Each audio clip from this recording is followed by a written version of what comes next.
Konnichiwa minasan! Welcome sa aking channel, Eric's Nihongo Lessons. Sa leksyong ito ating i-conjugate ang pang-apat na irregular verb, ang aru o meron, sa isang daang paraan na napaka-common sa pang-araw-araw na Nihongo na atin ang napag-aralan sa mga nakaraang leksyon. Ang aru ay ginagamit para sa mga bagay at halaman at hindi nako-conjugate sa karamihan ng conjugations na ating pinag-aralan. Ito ang pangalawa sa apat na parte at dito ating tatalakayin ang conjugations numero 27 hanggang 50. Yoroshi desu ka? Hajimemashou! Mula leksyon 35 hanggang 110, natutunan natin ang higit sa 100 iba't ibang verb conjugations na ginagamit sa ordinaryong Nihongo.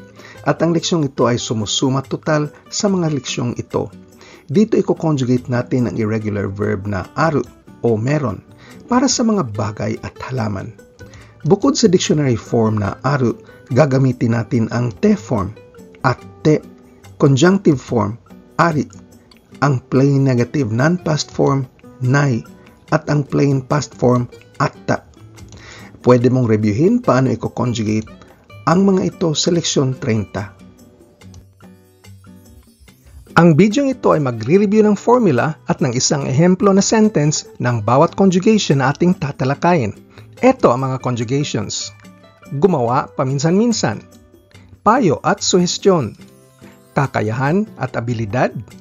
Iba't ibang conjugation na nagpapahiwatig ng dalawang aksyon na sabay-sabay ginagawa o habang nantuka-nantuka. Panahon ng paggawa o tuwing. Ang mga conditional conjugations o kung gagawa. Kailangang gawin, habang ginagawa, gumagaling, at sobrang paggawa. Para sa mga donasyon ng kahit anong halaga para makagawa pa po tayo ng maraming leksyon, pwedeng ipadala via PayPal sa Eric's Nihongo Lessons. O para makipag-book ng private lessons, individual o group class gamit ang Zoom, pwede akong kontakin via email sa ericsnihongolessons@gmail.com. Niju nanabang, gagawa paminsan-minsan. Formula, ru koto ga aru. Ru koto ga aru. Leksyon 55. Meron paminsan-minsan. Aru koto ga aru. Aru koto ga aru. Ating sample sentence, paminsan-minsan may problema sa makinang ito. Kono kikai ni wa mondai ga aru koto ga aru. Kono kikai ni wa mondai ga aru koto ga aru. 28番、payo at suhestyon. Formula, ta ho ga i. Ta ho ga i. Leksyon 56. Mas mabuti na meron. Atta ho ga i. Atta ho ga i. Mas mabuti na may bintana malapit sa pinto. Doa no chikaku ni mado ga atta ho ga i desu. Doa no chikaku ni mado ga atta ho ga i desu. 29 bang, payo at suhestyon, pero sa negatibo, mas mabuti na hindi gagawa. Ang formula ay nai ho ga i. Nai ho ga i. Leksyon 56 pa rin. Mas mabuti na wala. Nai ho ga i. Nai ho ga i. Mas mabuti na walang TV sa bedroom. Shinshitsu no naka ni terebi ga nai ho ga i desu. Shinshitsu no naka ni terebi ga nai ho ga i desu. 30 bang, abilidad, long version. Ru koto ga dekiru. Ru koto ga dekiru. Leksyon 57. Pwede na meron. Aru koto ga dekiru. Aru koto ga dekiru. Kaya lang ang conjugation ito ay di ginagamit sa aru dahil ang aru ay hindi isang active verb at ang nagagamit sa koto ga dekiru na conjugation ay mga active verbs lamang. 31 bang, abilidad pa rin pero shortcut. Para sa aru, wala rin itong shortcut dahil ang aru ay hindi isang active verb. Leksyon 57. 32 bang, habang gumagawa, gagamitin natin ang conjugation ito kung ang dalawang sabay-sabay na aksyon ay ginagawa ng isang tao lamang. Ang formula ay conjunctive form ng verb plus nagara. Nagara. Leksyon 58. Habang meron, ari nagara. arinagara, o sa ibang salita, kahit na meron. Kahit na meron siyang maraming pera, hindi siya masaya. Kare wa takusan no okane ga arinagara shiawase de wa nai.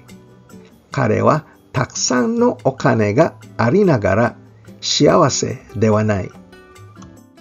33 bang, habang pa rin, pero ito ang klase na nagtutukoy ng estado habang nasa isang estado. Mama. Leksyon 59. Habang meron, atta mama. Kahapon, nagtrabaho siya habang may lagnat. Kino, kanojo wa netsu ga atta mama hataraita. Kino, kanojo wa netsu ga atta mama hataraita. 34 bang, baliktad dito sa numero 33, habang hindi gumagawa. Estado pa rin ito. Estado ng hindi gumagawa. Nai mama. Leksyon 59. Habang wala. Nai mama. Nagmaneho siya ng kotse habang walang lisensya. Kare wa unten menkyo ga nai mama kuruma o unten shita. Kare wa unten menkyo ga nai mama kuruma o unten shita. 35 bang, habang pa rin. Ito ang conjugation na gagamitin pag ang dalawang action ay ginagawa ng iba't ibang tao. Ang formula ay te-iru aida o te-iru aida ni. At dahil ang aru ay walang te form, aru ang gagamitin. Leksyon 60. Habang wala, aru aida ni. Habang meron kang panahon, mas mabuting pumunta ka na sa CR. Jikan ga aru aida ni toire ni itta hou ga ii yo. Jikan ga aru aida ni toire ni itta hou ga ii yo. 36 bang, habang di pa ginagawa. Iba ito sa numero 34 dahil hindi ito estado. Ang formula ay nai uchini. Leksyon 60 pa rin. Habang wala. Nai uchini. Mag-relax tayo habang walang problema. Mondai ga nai uchi ni relax shimashou. Mondai ga nai uchi ni relax shimashou. 37 bang, sa panahong tuwing. Sa Nihongo, meron silang sa panahong tuwing gagawin mo na. Di mo pa ginawa pero gagawin mo na. Formula, rutoki. Leksyon 61. Sa panahong tuwing meron, arutoki o arutoki ni. Sa panahong meron akong day off, nanonood ako ng sine. Watashi wa yasumi no hi ga aru toki ni eiga o mimasu. Watashi wa yasumi no hi ga aru toki ni eiga o mimasu. 38 bang, sa panahong ako'y gumagawa na. Formula ay te-iru toki o te-iru toki ni. Leksyon 61 pa rin. At dahil walang te form ang aru, hindi nagagamit ang atte-iru toki o atte-iru toki ni. 39 bang, sa panahon na katatapos ko lang gumawa. Ta-toki o ta-toki ni. Leksyon 61 pa rin. Pagkatapos nagkameron, atta-toki.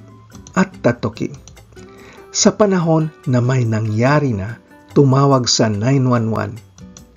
Nani ka atta toki, 911に電話してください。何かあったとき、911に電話してください。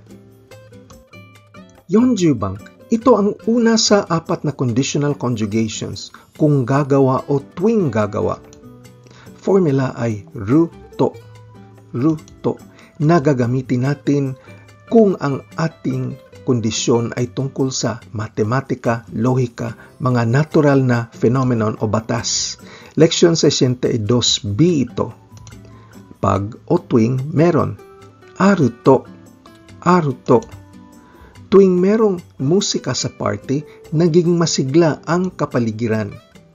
Party de ongaku ga aru to, funinki ga nigiyaka ni naru. パーティーで音楽があると雰囲気が賑やかになる。41 bang, ito ang negatibo ng nakaraang conjugation kung hindi gagawa. Naito, naito. Leksyon 62B pa rin. Kung o tuwing wala, naito, naito.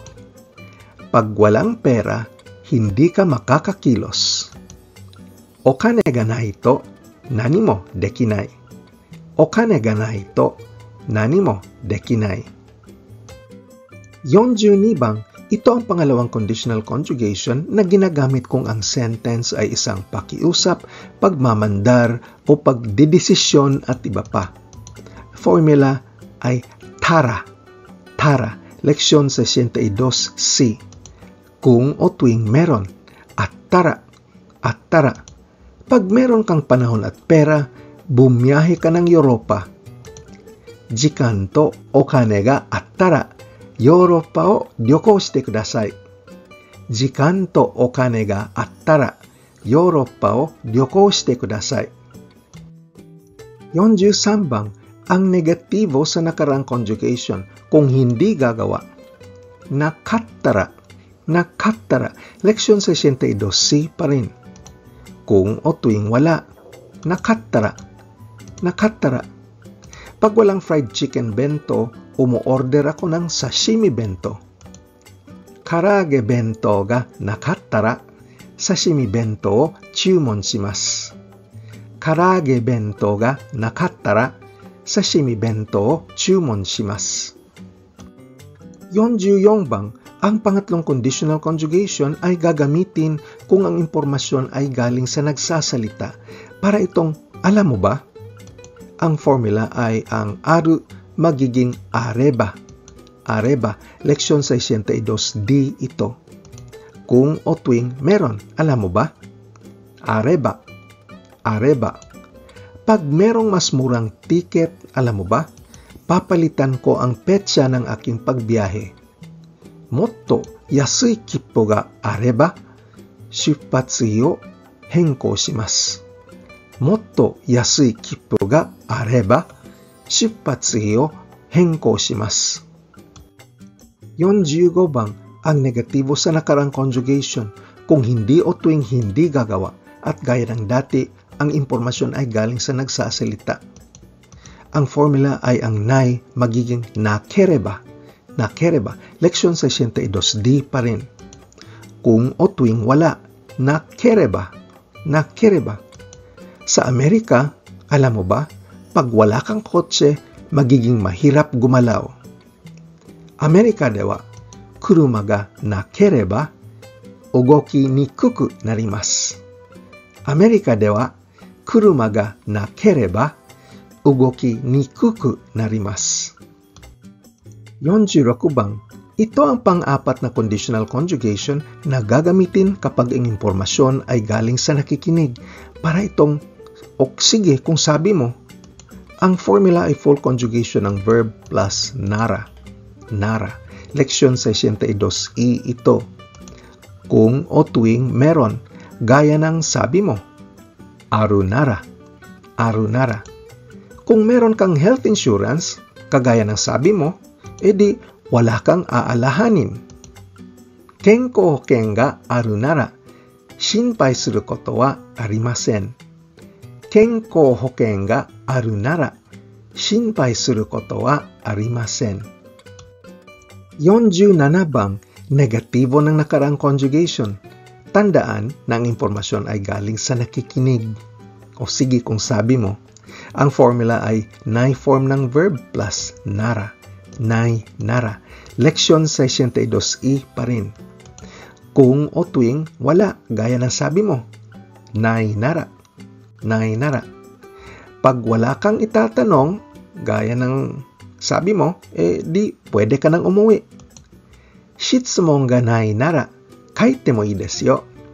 Shitsumon ga nai nara, kaite mo ii desu yo. 48 bang, kailangan gumawa. Meron tayong higit sa 10 conjugation para dito at pwede mo itong panoorin sa leksyon 63. Pero dito, ating gagamitin ang formula na naito ikinai. Naito ikinai. Kailangang meron. Naito ikinai. Naito ikinai. Para sa akin, kailangang meron akong bisikleta. Watashi ni wa jitensha ga naito ikinai. Watashi ni wa jitensha ga naito ikinai.